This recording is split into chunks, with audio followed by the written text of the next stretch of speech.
This is Larry Harnish with another Steve Hodel reaction video. This appearance is from 2019 on Australia's version of the Today Show.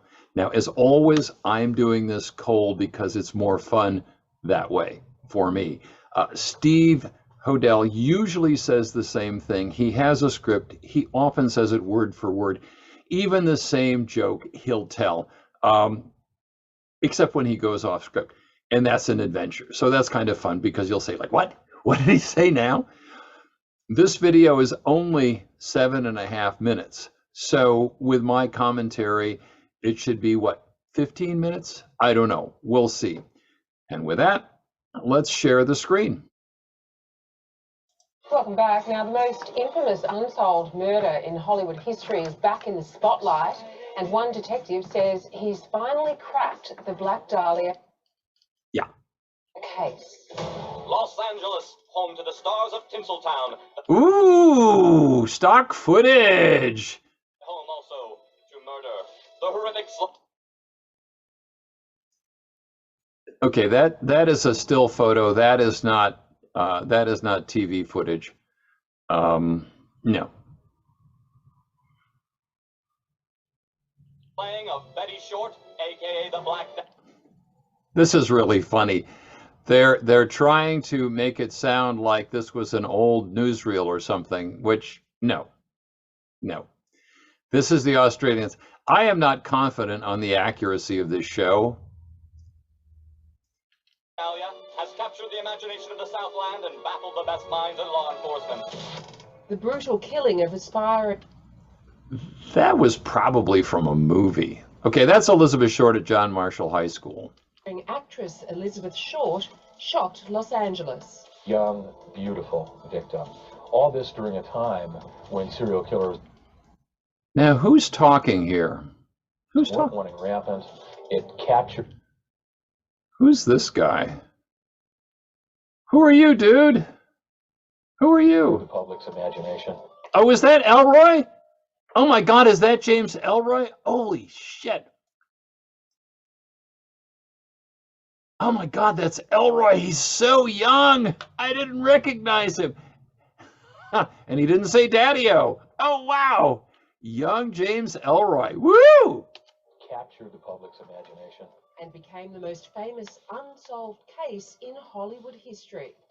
Now, the Black Dahlia murder is being brought to The murder. life in a new series. Oh, this is pegged to I Am the Night. Yeah, okay. All right.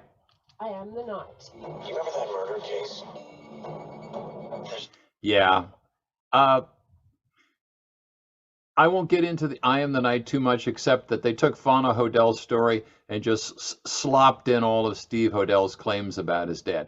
That's I Am the Night. That's another discussion for another time. Information. You gotta remember where you are. And after 72 years, the family of one of the key suspects is finally speaking out. Finally speaking out. They've been running their mouth for now 20 years. Jeez.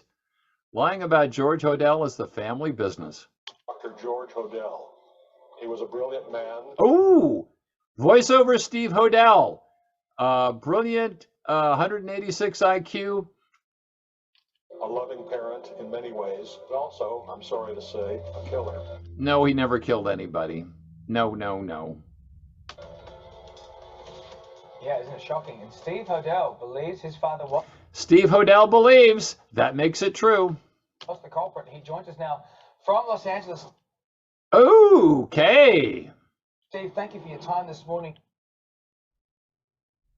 You've written What is he wearing around his neck? What is that thing anyway?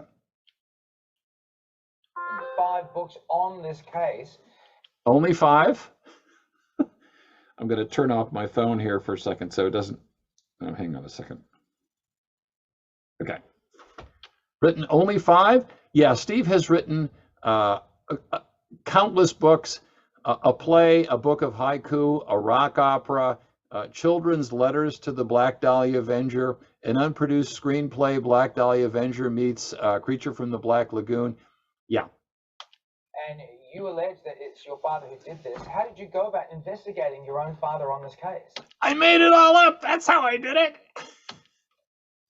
Well, actually, it was my father died in 1999, I found these photographs. and certain effects came into my possession. And then he was a remarkable man.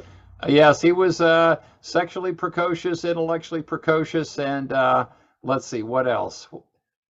And of course, the first third of my first book goes into the heavy biographics. You kind of have to understand the man to understand the. Okay, these are the photographs that aren't Elizabeth Short. Neither of these photographs are Elizabeth Short. They're not even the same woman, but Steve Hodel has managed to stick these photographs in everybody's face and said, yeah, they're the same woman and both of them are Elizabeth Short. And when he's challenged, he'll say, German software facial recognition, 95%. Now, Elizabeth Short's sisters say, that's not her. But Steve manages to talk his way around that. So, okay, this is the usual thing. Now, is he going to say that the woman on the right is nude from the waist up? Because he usually says that. You can't see anything, but that's what he generally says. Okay. Crimes, but basically a remarkable individual. And I'm talking to my half-sister on the Oh, I think it's going to be Tamar. What the hell are you talking about? phone a couple of days after his passing, and she says to me, well, you know, Steve, our father was a suspect in the Black Dahlia murder. Notice how he laughs. Steve laughs at the weirdest times. I'm not sure why he does this, but anyway, are you ready for Tamar? What the hell are you talking about? He might not say that on television, but generally that's his line. Said, what the hell are you talking about? Yeah! Steve, you never let me down. You say the same thing. And with my experience, I can clear my dad immediately. Well, that had been done. George Hodel had been cleared of the Black Dahlia case decades earlier, but Steve is going to clear his dad, but actually implicate him in it. Okay.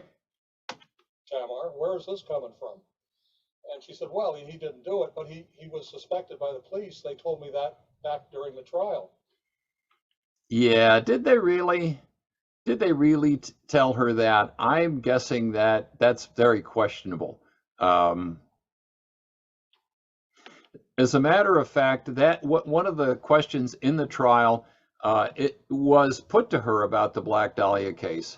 So it wasn't just, the police said it. It came out, and there was a question posed in court by George Hodel's defense, in which she denied saying anything about George Hodel and the Black Dahlia. That's what really happened. Okay, bring it on. Well, my half-sister and I had talked in maybe 20 minutes in 50 years. That's true. The Hodel family wasn't close. That is actually true. So this was a huge shock. Of course, I had become very close to my father in the last. Oh, yeah. I was very close to my dad, but I didn't know him. Decade of his life, he had relocated back to the U.S. And there was no way. I said, this isn't possible. So I followed the evidence. Basically, I started looking into it, and I had been a homicide detective. I followed the evidence. Oh yes, 300 solves. Blah blah blah blah blah. For 24 years with LAPD, and I've been retired for 15 years, and never any hints or clues or anything. So I was confident that I'd be able to establish. I followed the evidence. Air quotes there. That he had nothing to do with it, and I started following the evidence. Yes, he followed the evidence. Yeah. Steve never disappoints. He hits his bullet points every time. Yeah, Steve made up the evidence. He didn't follow the evidence. He made it up. No. And actually relocated back to LA, and within a year and a half, I had built a case, much to my surprise, that took me 180 degrees in the opposite direction. Yeah, Steve worked so hard on this case that he never asked to see the LAPD file on his dad when he was writing the book. That's how diligent he was on it. And he didn't tell anybody in the family what he was working on. He wrote it in total secrecy. That's what a diligent researcher Steve Hodel was. Actually became a fileable case. I submitted it in secret to the DA, and he said that he would file the case where my father's still alive. Yes, we're talking about Stephen Kay, one of the assistant district attorneys. Stephen Kay said, based on this evidence, of course, because he hasn't gone out and evaluated the evidence to see if Steve is lying or not, which Steve is.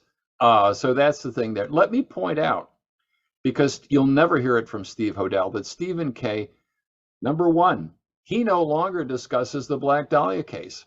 I wonder why that is. Number two, he says Steve is absolutely full of it when he says there was an LAPD cover-up. He says, no, that's not true. So that is what Steve Hodel has to show from the district attorney's office and Stephen Kay. Do go on. So Steve, just tell us about the evidence that you have. Oh yes, tell us about the evidence, Steve. What did you find? Oh gosh, well it took me 5 books to do it, but basically.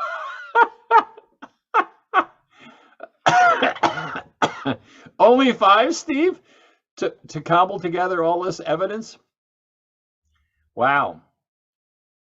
Airtight. Slam dunk. Took 5 books. To cut to the chase, first of all, they knew that she had been found at a vacant lot posed. She had been found at a vacant lot. That is true. Yes. Posed. Yes. And surgically bisected. Yep. Not cut in half with a saw or, But that's all true. Yes. But it was a skilled surgeon. So, yep. Of course, that limits your pool right there. Well, my father had been a surgeon in his early years. No. This is one of Steve Hodel's big lies. George Hodel was not a surgeon ever. No. Didn't happen. Nobody ever wants to confront Steve about that, except for me. Of course, Steve is very thin-skinned and can't stand to be challenged. And he will talk his way all around that. But no, the reality is now, George Hodel's specialty was public health, communicable diseases. That's what he did.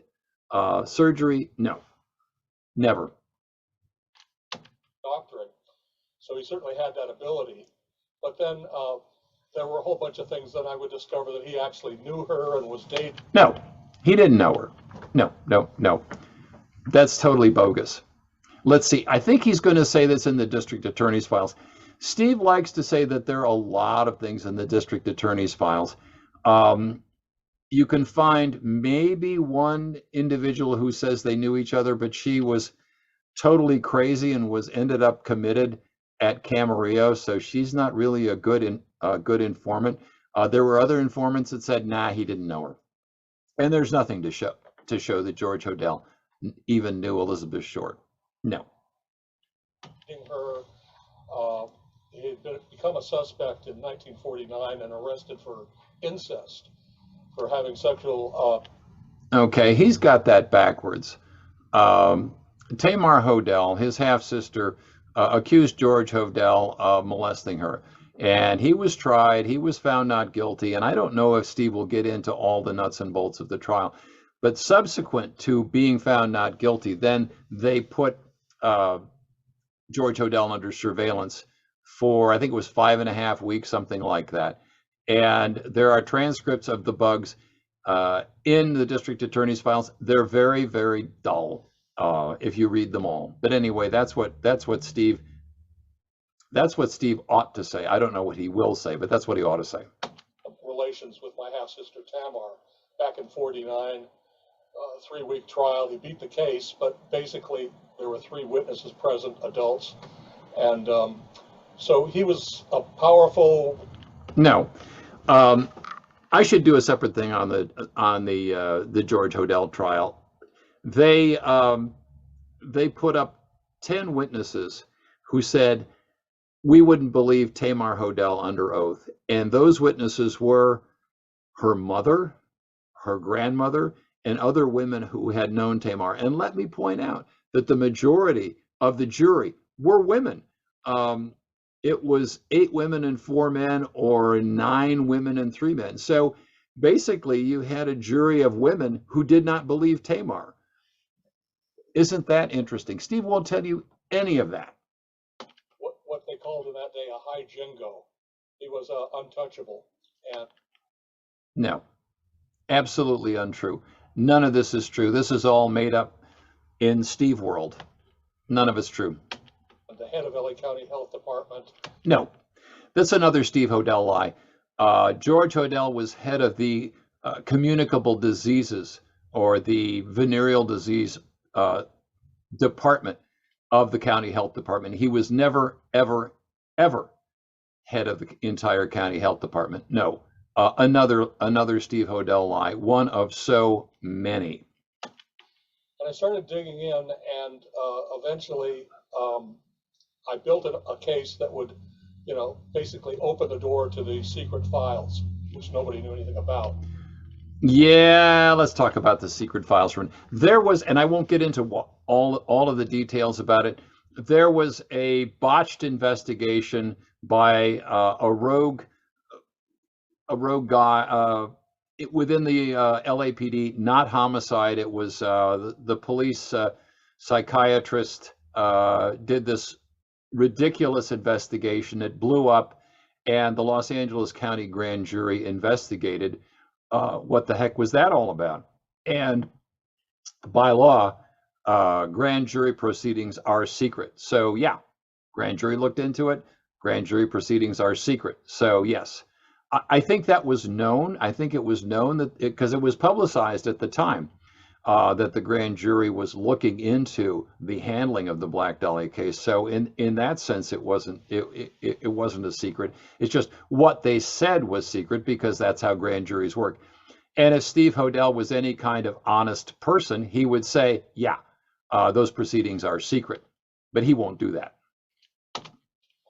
We got into those GA files, and lo and behold, he was the prime suspect all along. No, he was never the prime suspect. He was a suspect. He was one of probably a couple dozen people who were considered suspects, but never, ever a prime suspect. Steve loves to say that. Not true. Nah, never a prime suspect. He was under surveillance for 5.5 weeks and eliminated. Boom, end of story. Steve Hodel could talk for 20 hours on why. That's true. Steve Hodel can talk for 20 hours about anything. His father did it. Yeah. Here we've actually got an independent, separate file locked away for 55 years. And Steve, it's incredible because your dad basically confessed to the murder of Elizabeth. No, George Hodel shot off his mouth when they installed the bugging equipment. He knew that they were bugged, and he was saying outrageous things for the microphone. That's all that happened. He said a lot of things like that. He knew he was bugged. He was not stupid. Short the Black Dahlia and his secretary. Why was he not prosecuted? He wasn't prosecuted because he didn't kill her. Nobody killed his secretary. She committed suicide.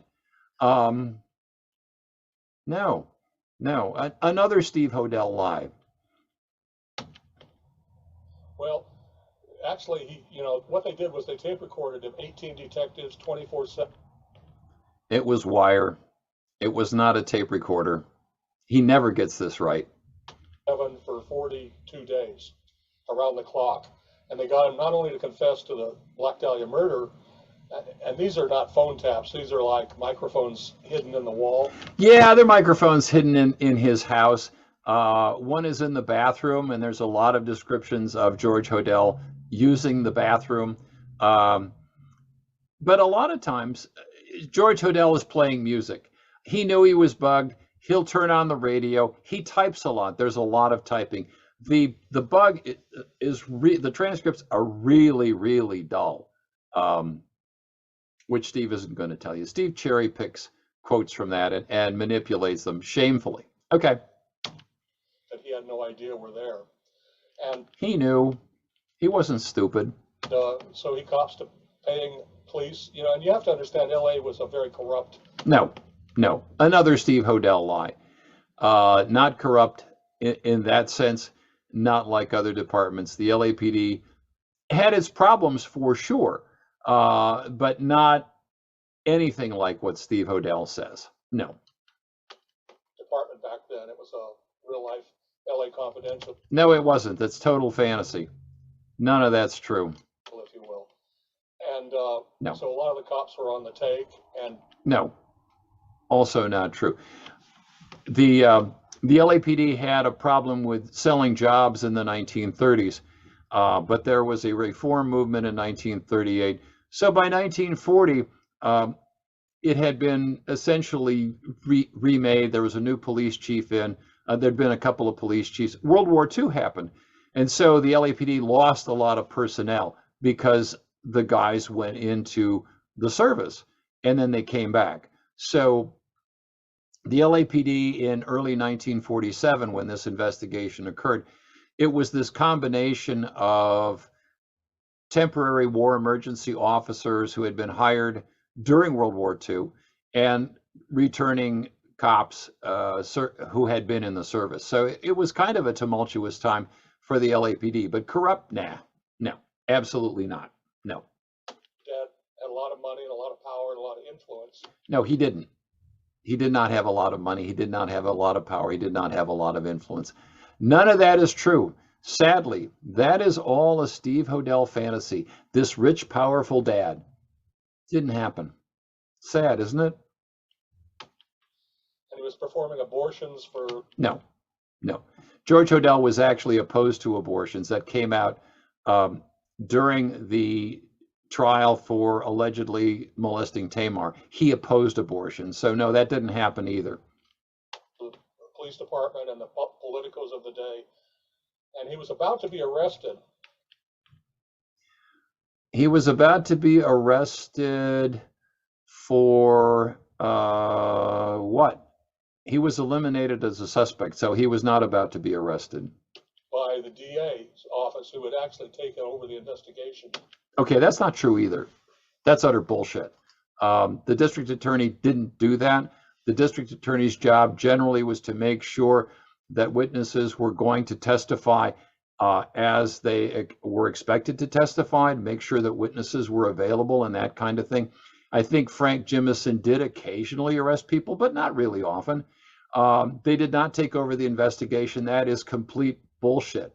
Harry Hansen and Finus Brown were the lead detectives on that case. Harry Hansen was the lead detective on that case from the day it happened until he retired in the 60s. That's utter Steve Hodel fantasy bullshit. And if I were Harry Hansen's family, I would be really mad at Steve for lying so much. And we're literally days away from arresting him, and he leaves the country. Yeah, no, that didn't happen. None of this is true. Spoiler alert. Nope, none. What really happened is, even though he was found not guilty of molesting his daughter Tamar, he couldn't get a job anywhere. After his reputation was so trashed, even though he was found not guilty, even though he didn't do it, he had to go all the way to Hawaii to get a job. And let me point out that Hawaii was an American territory. If the LAPD had wanted to extradite George Hodel, they sure as heck could have done it. Steve Hodel is just relying on people's ignorance that they won't know that. And he's in the wind. And you kind of have to understand the politics of LA at the time. Chief Parker, who's our most famous police chief, was about to take over, literally weeks away from becoming chief. And they thought, well, wait a minute, he's in the wind, he's gone, he's left the country. Maybe it's best if we just lock this away for now and keep it under wraps. We'll come back to it, but let's clean up Dodge. Okay, let me point out that when Parker became chief, he established a special unit to handle big unsolved murders. So this is, again, total Steve Hodel bullshit.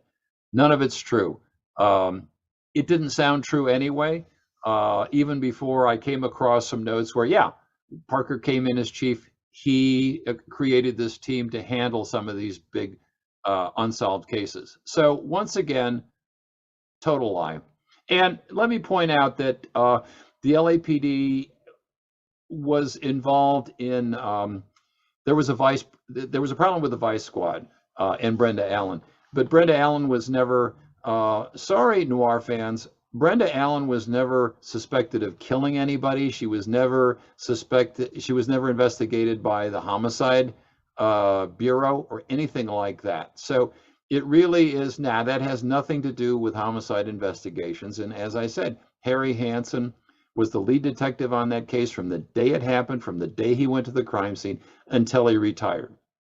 It is ridiculous. And the let's go on. Bit of all the corruption. No. There was a temporary chief that came in for a year. He was a Marine general named William Wharton. He investigated. He had an internal affairs investigation of the department, and he said, yeah, there's a few bad apples, but mostly it's a pretty good department. And that is the reality. That is the reality that Steve Hodel will not tell you. And then William Parker became chief. And, you know, again, he established this unit specifically to investigate some of these big murders that had happened. So it's all lies, all Steve fantasy. So sad. If we expose this now, we won't be able to assume power and do what we want to do. This is none of that's true. 100% lie. So that was a major factor, and of course, they were happy that he was gone in the sense that, you know, he could reveal a hell of a lot about a hell of a lot of people. No, that's not true either. Nope. Everything Steve says about his dad being, you know, rubbing shoulders with the rich and powerful of LA, nah. None of that happened. That's a Steve fantasy. None of that's true. The sad thing is they never came back to it. They just locked it away. Actually, the LAPD destroyed all the files. What? No, that's not true at all. There is a file cabinet in robbery homicide that contains all of the Black Dahlia files. I've seen the file cabinet. It is under lock and key. No, the files were not destroyed. That, again, is a total bullshit. Oh, Steve, dude, you're just lying and lying and lying. Ow. Tapes. But the DA's office, the lieutenant in charge, you know, kept a second set of books locked up. That's not true either. No. The majority of the district attorney's files have to do with this rogue investigation of this guy, and I won't get into it, but the bulk of the district attorney's files have to do with a guy named Leslie Dillon. And that's it. There's some other stuff in there that's actually useful, but the bulk of it is about the Leslie Dillon disaster. Away. And then when my book came out with all the evidence and the DA said he'd file, that opened up this vault and it revealed all the tape recordings. And a lot of that is being revealed in this terrific new show, which is featured here on Stan here, the streaming service called I Am the Night. There's also the terrific podcast too, Root of Evil. Oh, Root of Evil! Lying about George Hodel is the family business, and Root of Evil, we've got Rasha and Yvette. And guess what? They lie about George Hodel too. Cool. Steve, thank you so much for your time this morning. Also, you can get Steve's latest book, Black Dahlia Avenger 3, and the Black Dahlia... Followed by Black Dahlia Avenger 4, and Black Dahlia Avenger versus Son of Dracula, and on and on. And the rock opera, and the play, and the book of haiku. They're all out there. The series is out there as well, and it's a fascinating read. Thank you so much, Steve. Thank you, Steve. Good to be with you. Bye.